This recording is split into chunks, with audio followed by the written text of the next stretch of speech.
Have you ever heard a piece of music that kind of makes your brain light up and your feet want to move at the exact same time? Well, today we're going to break down the powerful, super energetic sound that does just that, Latin jazz. Let's get into it. So, let's start with the big question. What do you think happens when you take the cool, complex, kind of brainy energy of jazz and you fuse it with the absolute fire of Latin American rhythms? You get something brand new, something that gets your head nodding and your feet moving. And yeah, the answer is Latin jazz. It's this incredible fusion that takes those smart, complicated melodies you hear in jazz and just injects them with these unstoppable, danceable rhythms from places like Cuba and Brazil. Honestly, it's one of the best musical team-ups ever. To really get what Latin jazz is all about, we have to start at its core. We've got to talk about its rhythmic heartbeat. This isn't just some background beat, okay? This is the engine that drives the entire sound. And the secret to that whole engine is a concept called the clave. The easiest way to think about it is like a secret code or a rhythmic map for the whole song. It's this repeating five-note pattern, and every single musician in the band is locked into it. It's the anchor that keeps everyone perfectly in sync. So what does this pattern actually feel like?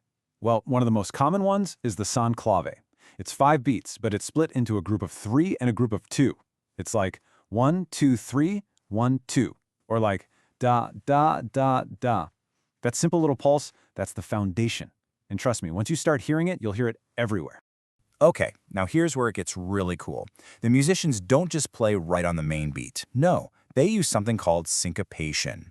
And all that means is that they're accenting the notes that fall in between the main beats. This creates this awesome push and pull feeling, this tension that makes the music feel like it's constantly surging forward. It totally keeps you on your toes.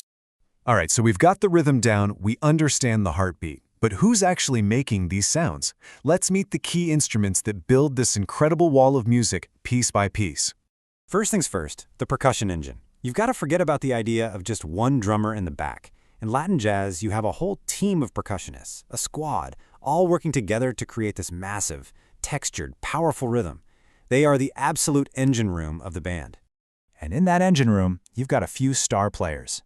You've got the congas, these big hand drums that lay down the deep, driving groove. Then you've got the timbales, which are these sharp, metallic-sounding drums that cut through everything with these loud, cracking accents. And then you have the small, high-pitched bongos, which add all the super-fast, exciting fills. But wait, it's not just the percussion section playing the rhythm. In Latin jazz, the piano gets a totally new job. So whatever you think a piano is supposed to do, you can kind of forget it for a second. See, pianists in this style use a technique called a montuno. It's this repeating syncopated piano loop that locks right in with the clave and all the other drums. It's so rhythmic that the piano basically becomes another percussion instrument, just one that happens to also play a melody. It's a perfect example of how every single instrument is focused on driving that groove. So we've built this massive rhythmic foundation. It's deep, it's complex, it's powerful. So what goes on top of all that? Well, that's where the horns come in to add the fire. This is where you get those huge, soaring melodies. Now, the horns section, we're talking trumpets, saxophones, trombones. They have a really important job. They have to be powerful enough to slice right through that giant wall of percussion. And they do it by playing these fast, complex, fiery melodies that add a whole new layer of drama and excitement. But here's the thing, Latin jazz isn't just one single sound. It's better to think of it like a category with a bunch of different amazing flavors. So let's quickly break down the 2 most famous ones.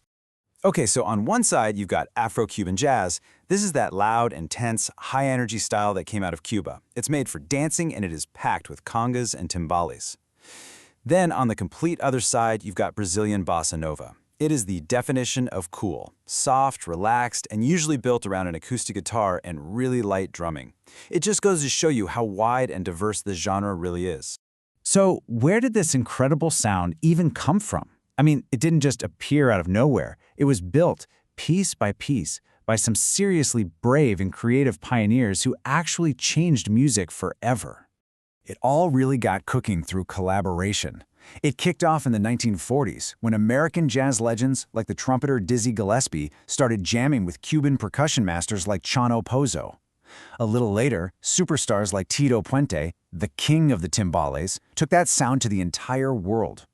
And then, at almost the same time, that whole new, cooler vibe of bossa nova came up from Brazil, and it changed the game all over again. And if you really want to get a sense of the impact of someone like Tito Puente, just look at this number. He recorded over 100 albums in his lifetime. I mean, think about that. That's the kind of dedication that takes a style of music from a few small clubs to every corner of the planet. So why does all this still matter? Because the legacy of Latin jazz is absolutely huge. It kicked open the door for other fusion styles like salsa and funk. It took these traditional rhythms and put them on a global stage, and you can still hear its influence in the rhythms and grooves of popular music that's being made today. And when you boil it all down, Latin jazz is so much more than just a style of music. It really is a testament to what can happen when people collaborate, when artists cross borders and languages. It proves that when different cultures connect, the result isn't just cool music. It can be something that actually changes the world. Which kind of leaves us with one last big thought. The story of Latin jazz is all about what happens when different worlds connect.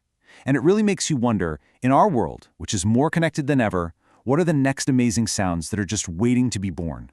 What's the next great fusion? Thanks for diving into this with us.